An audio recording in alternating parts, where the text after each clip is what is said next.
جیسے اکبر بادشاہ کو خراب کیا تھا ملا فیضی نے، تو اس نے پورا دین نیا بنا دیا. یہ ملا فیضی کے نقش قدم پہ چلنے والے کردار ہوتے ہیں، کبھی طارق جمیل کی صورت میں، کبھی طاہر اشرفی جیسے سنڈے کی صورت میں، کبھی کسی دوسرے گدھے کی صورت میں. تو یہ مختلف کردار ہر دور میں ہوتے ہیں جو بادشاہوں کو خراب کرتے ہیں اور ان کے خوشامدے کر کے داد وصول کرتے ہیں. یہ ان لوگوں میں سے ہے. یہ تو شکر کرو مولانا اس دفعہ اسمبلی سے باہر ہو گئے، ورنہ پہلے یہ بھی اسی دربار کے درباری تھے. اس دفعہ باہر ہے، اس دفعہ مجاہد ہے، امیر المجاہدین. اور اگلے 5 سالہ میں اللہ جانے کیا ہوگا. اس 5 سالہ میں تو اب امیر المجاہدین ہیں، ادھر سے فارغ ہو گئے. خیر بہرحال آؤ. الزانیۃ والزانی، زنا یہ فحاشی ہے، بے حیائی کا مرکز.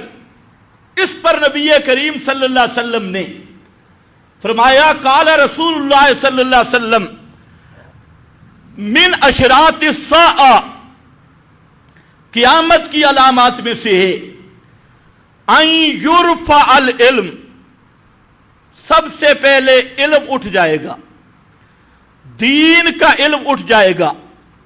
ان یرفع العلم، آج بالکل وہی زمانہ ہے کہ نرے جاہل قسم کے لوگ منبر اور محراب کے بارے سے، جن کو پتہ کسی چیز کا بھی نہیں، کوئی ثانیہ سے بھاگا ہوا، کوئی کہیں سے بھاگا ہوا، کوئی جس کو علم پڑا ہی نہیں، آج وہ امت کے رہنما ہیں. یرفع العلم، اور لوگ بھی سمجھتے ہیں پگڑی، اینک، سر، انداز، ایکٹنگ، اس کو سمجھتے ہیں یہ مذہبی رہنما ہے. حالانکہ وہ سب سے بڑا جاہل ہوتا ہے اور چند تقریریں رٹی رٹائی کر کے وہ سٹیج پہ آ جاتا ہے جس کو نہ قرآن کا پتہ، نہ پیغمبر کے فرمان کا پتہ، نہ مزاج اسلام کا پتہ، کسی چیز کا بھی پتہ نہیں. چند مسائل رٹا لگا کے وہ میدان میں ہے، ہوتا اول درجے کا جاہل ہے. پہلا ان یرفع العلم ویثبت الجہل، جہالت پک جائے گی، رچ جائے گی. ویشرب الخمر، اور شراب پیا جائے گا، سر عام شراب ہوگا. ویظہر الزنا، اور نمبر 3 زنا عام ہوگا. یظہر، عموماً زنا چھپ کے کیا جاتا ہے، لیکن یظہر کہ ظاہری معنی سے پتہ چلتا ہے کہ زنا عام ہو جائے گا اور سر عام کیا جائے گا. یہ علامات قیامت میں سے. آج دیکھ لو تینوں چیزیں ہیں یا نہیں. سب سے بڑی جہالت اس دور میں ہے. لوگ سمجھتے ہیں بڑا علم والا زمانہ ہے، بڑے تعلیم یافتہ لوگ ہیں. یہ تعلیم یافتہ نہیں، یہ تعلیم کاشتہ ہیں. تعلیم یافتہ نہیں، یہ نئے 2 ٹانگوں والے ڈنگر ہیں، بڑی بڑی ڈگریوں والے. جب انسانیت نہیں تو تعلیم کیا ہے؟ تو خیر جال ثابت ہوگا، زنا زہر ہوگا. یہ روایت مسلم شریف میں ہے 2671 نمبر. دوسری حدیث ہے، فرمایا رسول اللہ صلی اللہ علیہ وسلم نے ایما امرأۃ استعطرت فمرت علی قوم، جو عورت بھی خوشبو لگا کر گزرتی ہے، خوشبو لگا کر، استعطرت فمرت علی قوم، ایک قوم سے گزرتی ہے، لِیَجِدُوا مِن رِیحِہَا فَهِیَ زَانِیَةٌ، وہ اس لیے گزرتی ہے کہ یہ خوشبو محسوس کرے. پیغمبر کریم نے فرمایا وہ عورت زانی ہے. صرف ری. اور آج آپ دیکھ لیں اپنا معاشرہ، کپڑے ہی نہیں ہیں، اور بن سمر کر، سنگار کر کے، میک اپ کر کے، بال کھلے رکھ کر، چہرے کھلے رکھ کر، اور نیچے اوپر لباس اتار کر سر عام بازاروں کی زینت ہیں.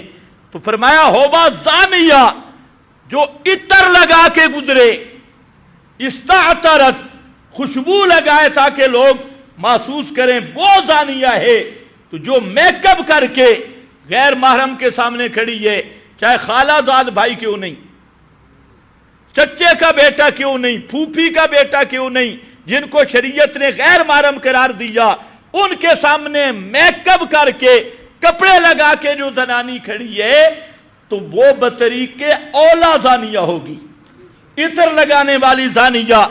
دیکھیں یہ نسائی شریف کی حدیث ہے 4173 نمبر، اور فرماتے ہیں، فرمایا رسول اللہ صلی اللہ علیہ وسلم نے ایما امرأۃ استعطرت فمرت علی قوم لیجدوا من ریحہا فہی زانیہ، یہ سنن ترمذی کے الفاظ ہیں۔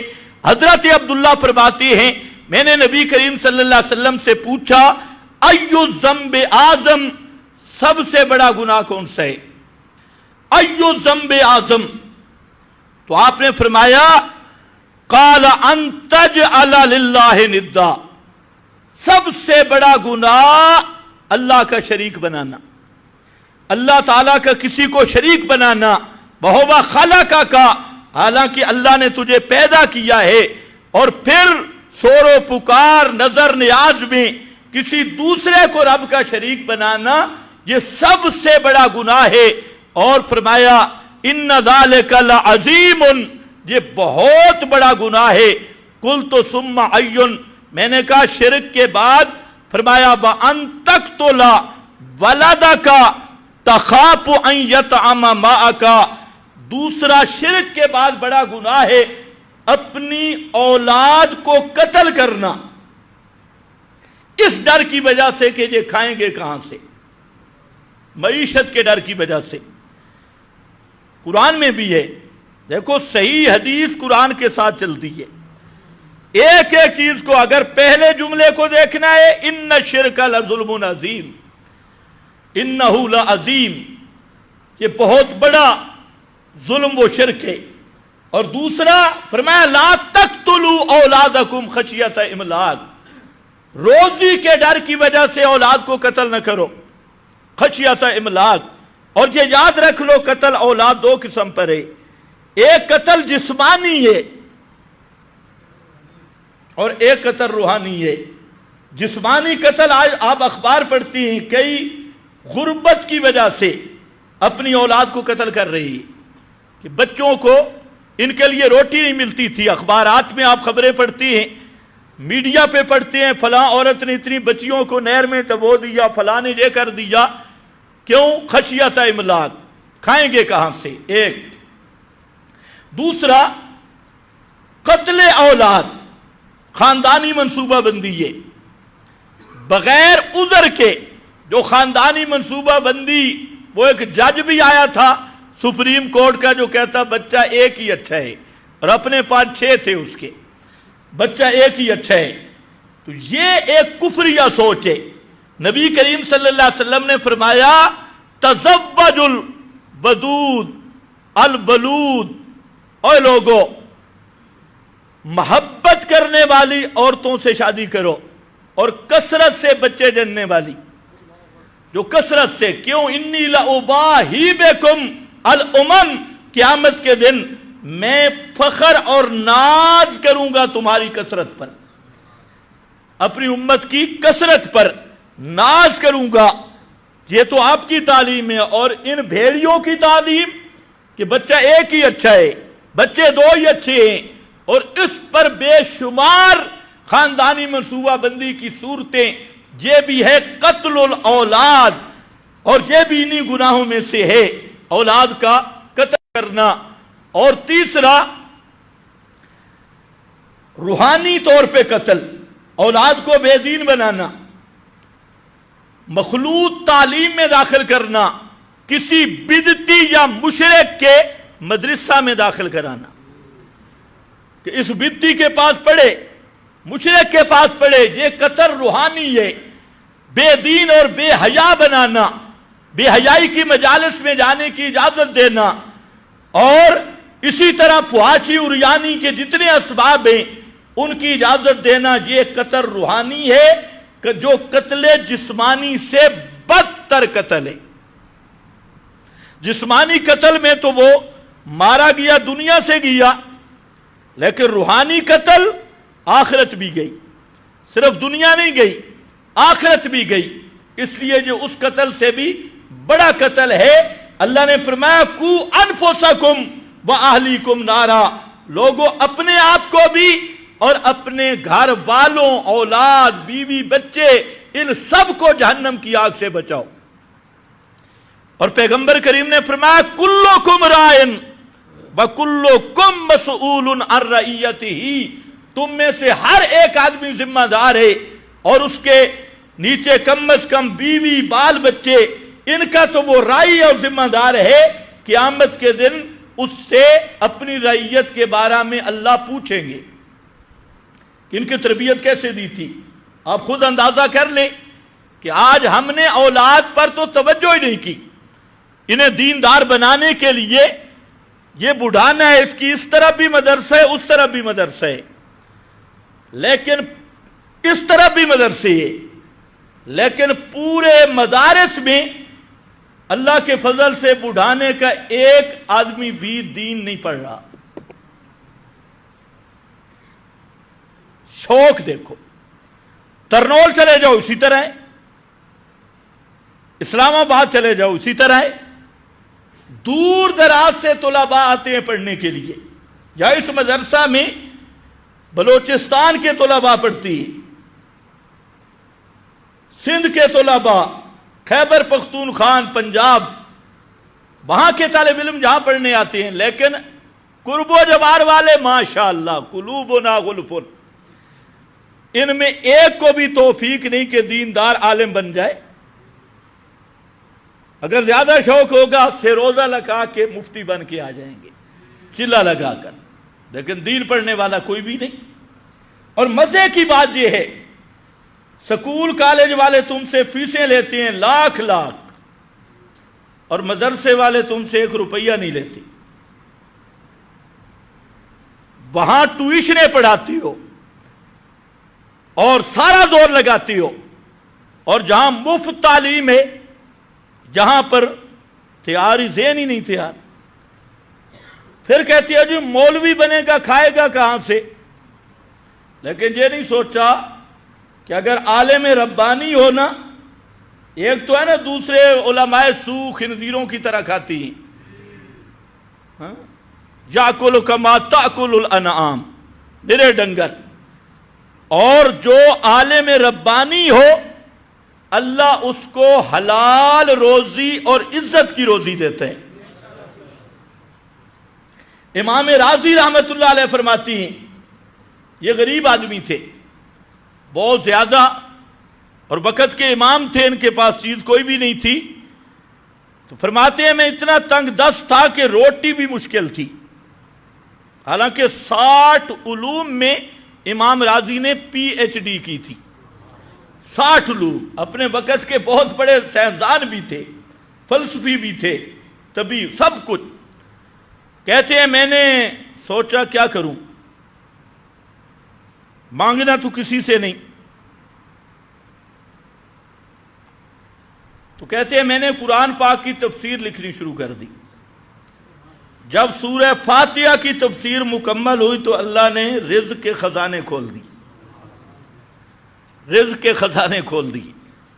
یہ ہوتا ہے۔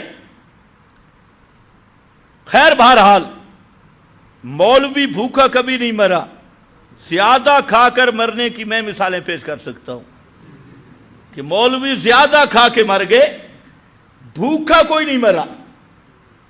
تو اولاد کو قتل روحانی سے بھی بچاؤ۔ تو فرمایا تیسرے نمبر پر قلت ثم حی قال، آپ نے فرمایا تیسرا بڑا گناہ یہ ہے کہ یہ تو زنا کرے حلیلۃ جارے کا، اپنے پڑوسی کی بیوی سے۔ پڑوسی زنا مطلقاً حرام ہے، لیکن ہر گناہ کے کچھ تفاوت اور درجے ہوتی ہیں۔ جس طرح باہر کوئی جھوٹ بولے تو بھی گناہ ہے اور مسجد کے اندر بولے تو بھی گناہ ہے، لیکن مسجد کے اندر والا جھوٹ زیادہ کبھی ہے باہر والے جھوٹ سے۔ اسی طرح ایک آدمی کعبہ کے اندر جھوٹ بولے تو مسجد کی نسبت وہ بڑا گناہ ہے۔ تو جہاں فرمایا اپنے پڑوسی کی بیوی سے زنا کرنا، یہ تیسرا بڑا گناہ ہے، سب سے بڑا گناہ۔ اور پڑوسی کی قید کیوں؟ اس کی کئی وجوہات ہیں۔ پہلی وجہ کہ پڑوس کا حق ہے، پڑوسی کے اللہ تعالیٰ نے حقوق رکھے ہیں۔ نبی کریم صلی اللہ علیہ وسلم نے فرمایا کہ پڑوسیوں کے متعلق، ہمسایوں کے متعلق اللہ نے اتنی تاکید کی کہ میں یہ سمجھنے لگ گیا کہ شاید وراثت میں بھی یہ شریک ہوں گے۔ اتنا بڑا حق۔ آج سناؤ یہ چیزیں ہیں ہمارے اندر؟ اسلامی تہذیب تو یہ ہے پڑوسیوں کا خیال رکھنا، ہمدردی، اور سب سے بڑی ہمدردی ہے ان کو پیار سے مسئلہ سمجھاؤ، دعوت دو تاکہ جہنم سے بچ جائے، اور دعوت بھرپور رہے، اور اس دعوت کے عنوان پر ان صلہ رحمی رشتہ داروں کے ساتھ یہ چیزیں تو وہ دعوت کے ضمن میں ہوں۔ آپ اور ہمارا کیا حال ہے؟ دوستیاں لگا لیتی ہیں، پھرا بلی دوستیاں مشرکوں بدتیوں کے ساتھ، اور ان کے مذہبی رسومات میں شریک ہوتے ہیں۔ یہ نہیں ہے پڑوس کا حق۔ پڑوس کا حق شریعت کے مطابق ہو، جو شریعت نے رکھا ہے اس کے مطابق۔ خیر، دوسری وجہ یہ ہے، تو پہلی وجہ پڑوسی کا حق ہے، پڑوسی کا اعتماد ہے۔ تو جب پڑوسی کی بیوی سے یہ تو محافظ ہونا چاہیے تھا، اس نے تو حفاظت کرنی تھی، جب اس کو پڑوسی کی عزت کا حیا نہیں آیا تو اس لحاظ سے یہ گناہ عام زنا سے بھی بڑھ گئی ہے۔ اور نمبر دو یہ ہے کہ پڑوسی کی بیوی، اس سے زنا کرنا آسان ہے بنسبت اجنبیہ کے، کیونکہ وہ ہر وقت قریب ہے، تو زنا کے چانس زیادہ ہیں، اس لیے آپ نے اس کو خاص کر کے ذکر کیا ہے جہاں چانس زیادہ ہیں۔ یہ حکمت نبوت ہے۔ آپ نے فرمایا خبردار، پڑوسی کی بیوی کے ساتھ جو زنا کرتا ہے یہ شرک قتل کے بعد سب سے بڑا گناہ ہے۔ اور تیسری وجہ یہ بھی ہے کہ بعض ایسی چیزیں ہیں جس میں اشدیت بڑھ جاتی ہے اور اس میں کئی وجوہات اکٹھی ہوتی ہیں، اسباب کا سال ہونا بھی اور پڑوسی کا حق ہونا بھی، ساری چیزیں جمع ہو جاتی ہیں۔ تو بہرحال زنا ہر حال میں بدتر ہے، لیکن پڑوس کے لحاظ کے اعتبار سے سب سے زیادہ کبھی ہے۔ نبی کریم صلی اللہ علیہ وسلم نے فرمایا ثلاثۃ، تین آدمی ہیں جن کے ساتھ اللہ بغض رکھتا ہے، یبغضہم اللہ، جن پہ اللہ غضبناک رہتا ہے، اللہ کا غصہ ہر وقت رہتا ہے۔ اور آپ اندازہ کریں اگر اللہ کسی سے بغض رکھے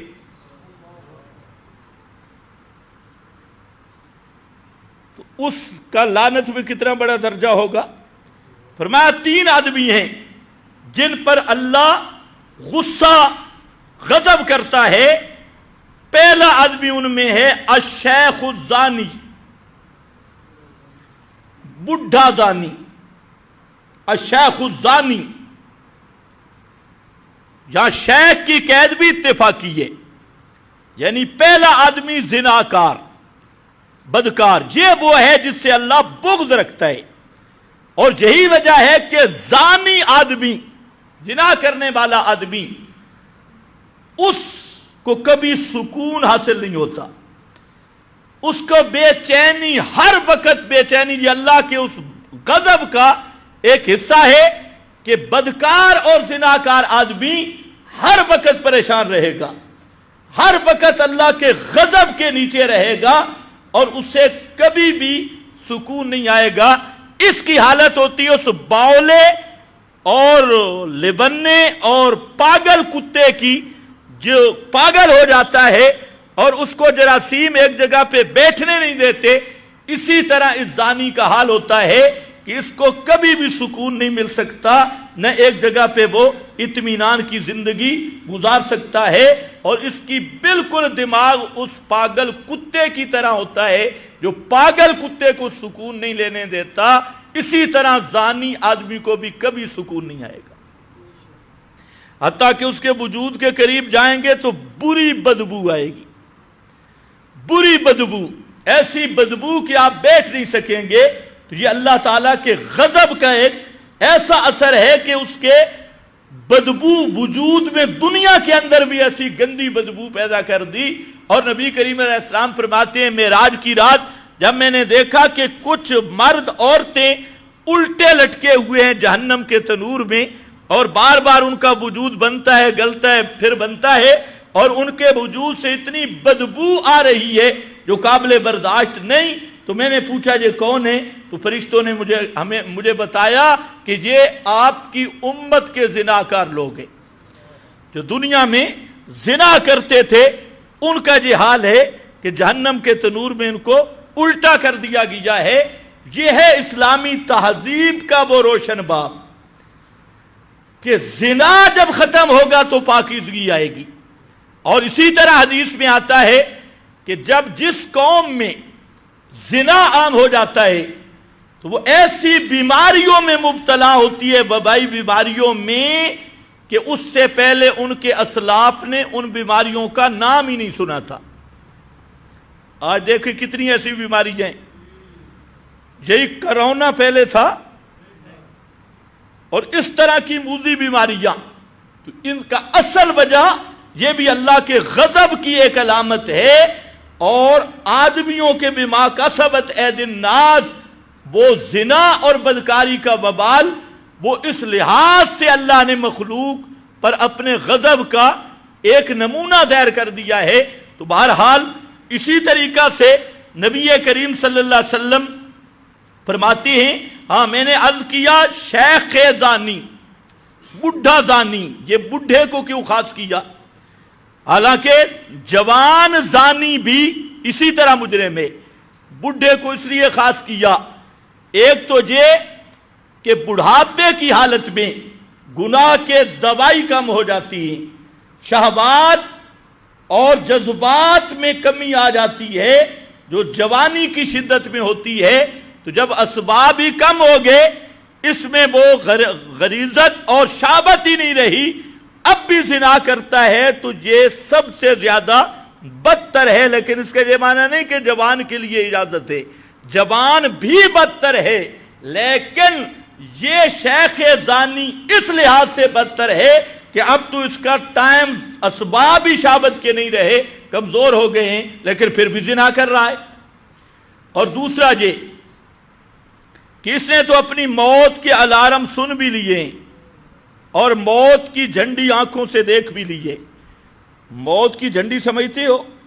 موت کی جھنڈی یہ سفید بال ہے، جب سفید بال آ جائیں تو سمجھ لو یہ موت کی سگنل آ گئے، یہ موت کے سگنل ہیں سفید بال۔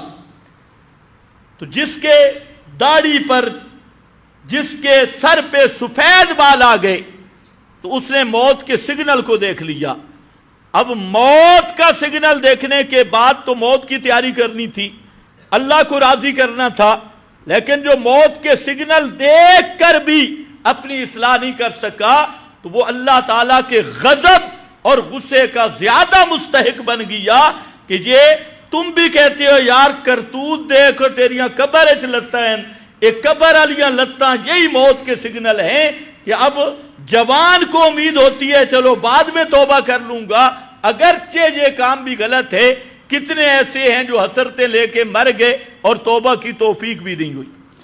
توبہ میں تاخیر نہیں کرنی چاہیے، جب توبہ پہ اللہ تعالیٰ توفیق دے دے تو فوراً توبہ کرنی چاہیے، کیونکہ توبہ مؤخر کرے گا تو ہو سکتا ہے موت پہلے آ جائے، تو یہ ارمان بھی رہ جائیں گے۔ تو بہرحال شیخ زانی، بڈھا زناکار، اس پہ اللہ تعالی کی سخت لعنت ہوتی ہے۔ اور فرمایا کہ تیسرا آدمی ہے فقیر متکبر، فقیر ہو، نادار، اور ہو گردن اکھڑانے والا، متکبر فقیر۔ اسی طرح آپ صلی اللہ علیہ وسلم نے فرمایا لا یکلمہم اللہ یوم القیامہ، تین آدمیوں انہی کا ذکر کیا، اللہ ان کے ساتھ رحمت کا کلام نہیں کرے گا، اور ولا یزکیہم، انہیں اللہ پاک بھی نہیں کرے گا، اور ان کی طرف نظر رحمت بھی نہیں کرے گا، وَلَهُمْ عَذَابٌ علیم، ان کے لیے دردناک عذاب ہوگا۔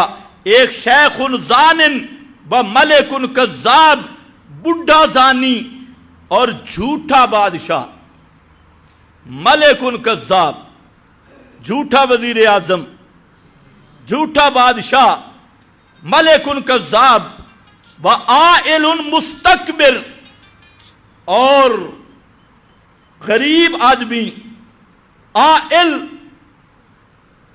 فقیر آدمی، مستکبر جو تکبر والا ہے، اکڑا ہوا ہے۔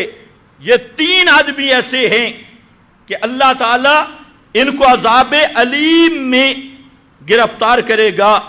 اسی طرح ایک اور حدیث ہے، یہ حدیث مسلم شریف میں ہے، تو آپ کا صاحبزادہ فوت ہوا، نام تھا حضرت ابراہیم، 17 ماہ کے تھے، اور آپ کی گود میں وفات پائی۔ اللہ کی شان، اسی دن سورج کو گرن لگ گیا،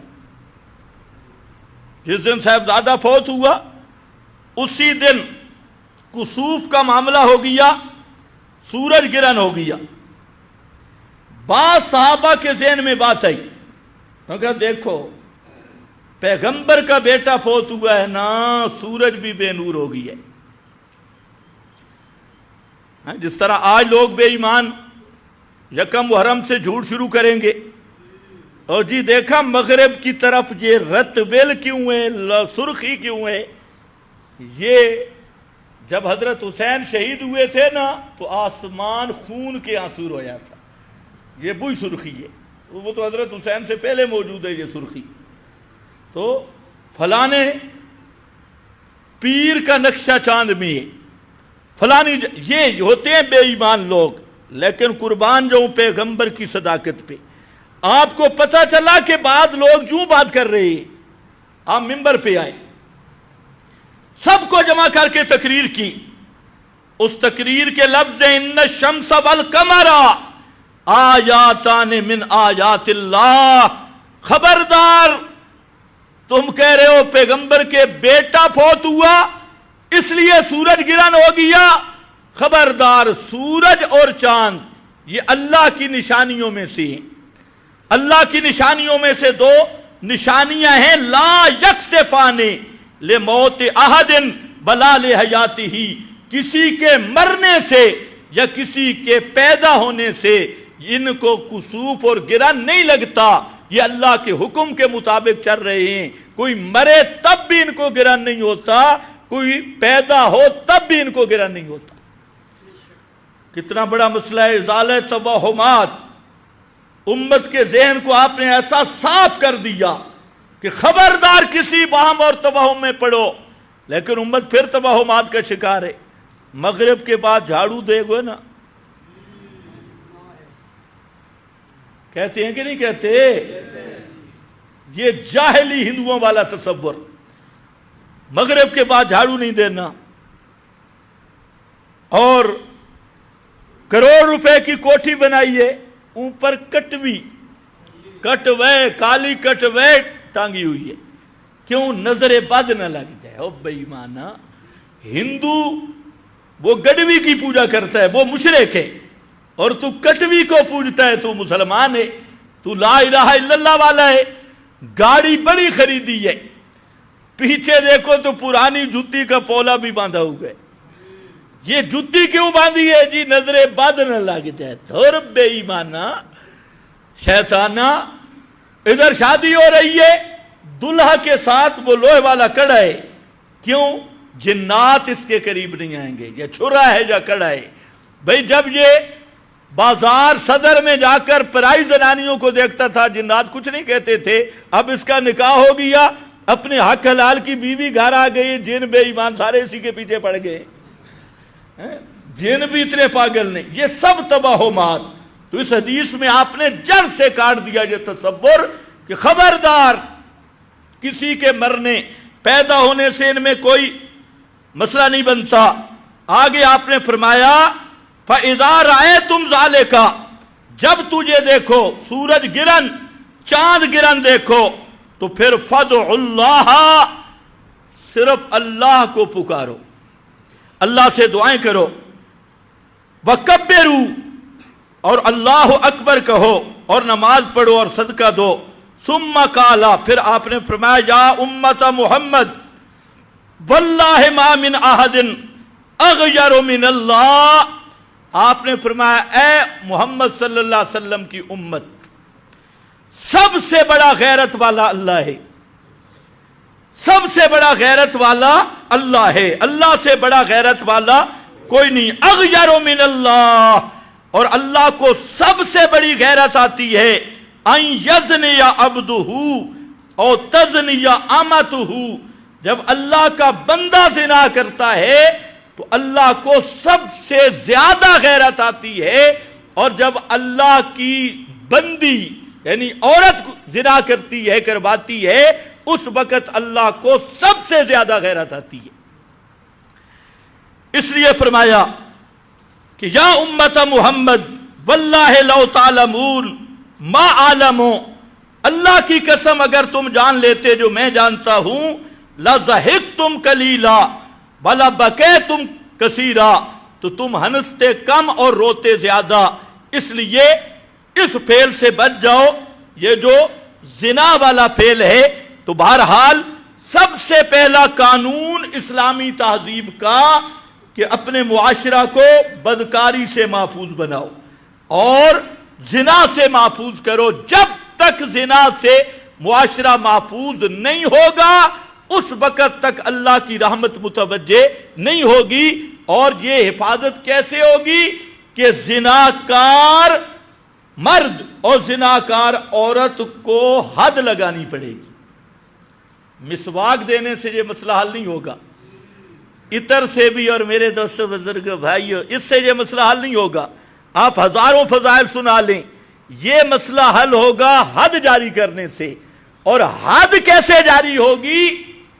جب اسلامی نظام ہوگا, خلافت کا نظام ہوگا, اقامت توحید ہوگی, اور اس وقت اب آپ یہ بھی ساتھ سمجھتے ہیں کہ یہ اسلامی احکام کا نفاذ یہ آج کے حکمران کیوں نہیں چاہتے. ابھی طالبان نے نام لیا اسلامی حکومت کا, اللہ توفیق دے, اور ان میں جو بدتی ہیں اللہ ان کو بھی راہ راست عطا کر دے. تو بہرحال خالص توحید و سنت کی اقامت ہو, ہم تجھے دعا کرتے ہیں. تو صرف نام ہی آیا اسلامی حکومت کا. اب ذرا دیکھو وہ ترکی بھی پریشان ہے, یہ ترکی کو ہیرو بنا کے پیش کر رہے تھے. میں تو پہلے کہتا تھا کہ یہ ہیرو اللہ نہ کرے کہیں زیرو نہ ہو. اب وہ بھی پریشان ہے اسلامی ہیرو. طیب صاحب بھی پریشان ہے اردگان کہ یہ اسلامی حکومت کیوں آ رہی ہے.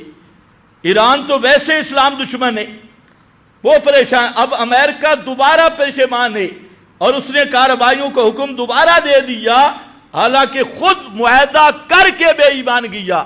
لیکن جب دیکھا اسلامی نظام آ رہا ہے, اسلامی نظام کو کبھی بھی باطل برداشت نہیں کر سکتا, دجال برداشت نہیں کر سکتا.